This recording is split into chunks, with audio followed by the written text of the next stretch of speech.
So I want to do the same thing that we did with a table, except by using a graph. So here's a graph, and we have f of x and we have g of x. Let's say that I know that h of x is 2 times f of x. And I want to figure out what h prime of 4 is. So I start off with finding the derivative of h. Well, the derivative of h is 2 times the derivative of f, and we're doing it at 4, so we would have that. So then we would say 2 times the derivative of f at 4. Alright, here's 4.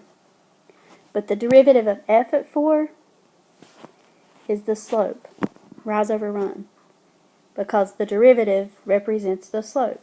So it's going up 1 and over 1, so the slope is 1, so the derivative would be 2.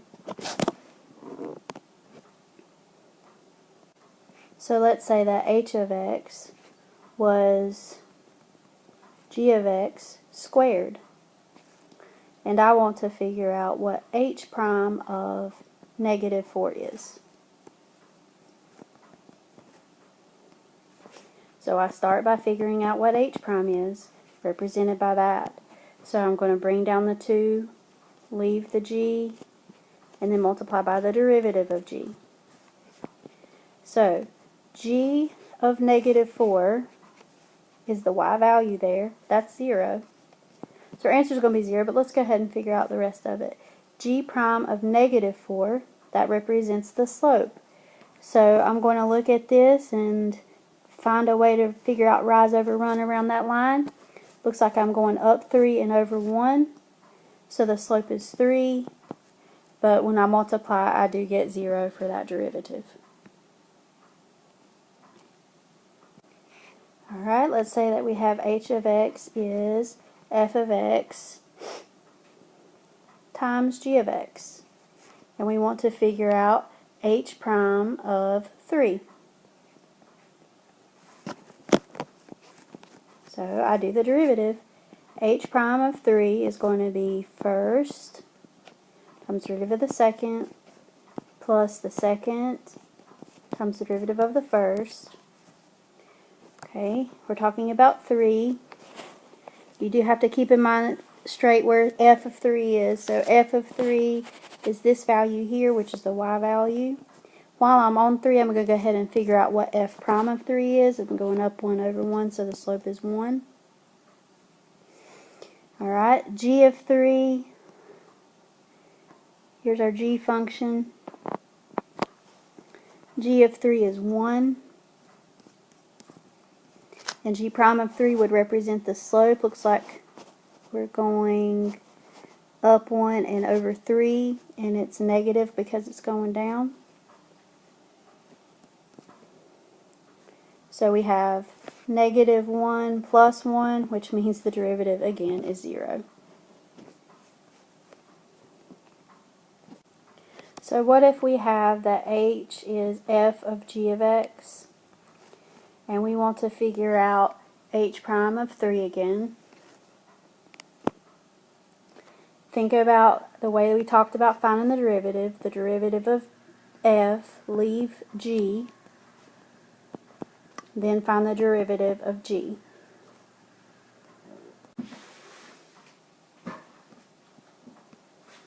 So then you look at g of 3.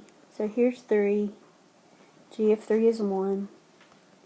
So we have f prime of 1 times g prime of 3. Because they're the primes, there's the slope. So the slope at 3, again, is negative 1/3 of g. I'll write that second just so you don't get confused. And then f prime of 1, so we want the slope at 1, which is 1. So the answer here is negative 1/3.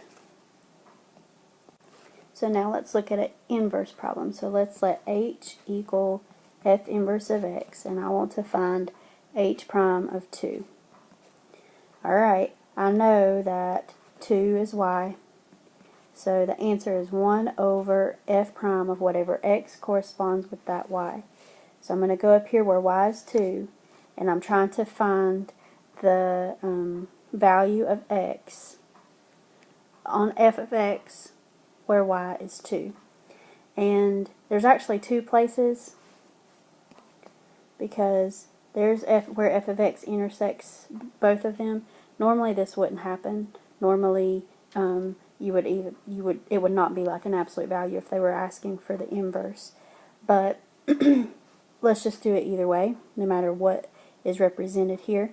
So let's say that we're talking about this one here. It would be 1 over f prime of 2, because 2 is the x value. And then that would be 1 over whatever the derivative at that place is, which is 1. So it's 1. If I did the other place,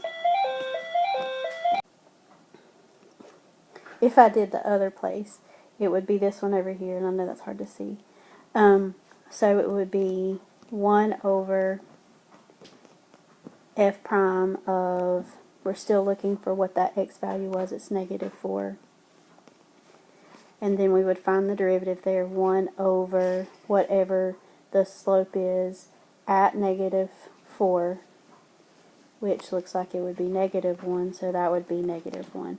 Like I said, this will not happen on the problems you'll have. It'll be a line, and you'll for sure know which point that you're supposed to use, but I thought it was good practice for you to see both experiences there. And I know inverses is the hardest, so just seeing it both ways probably was good practice. So here's your try problems. Same graph.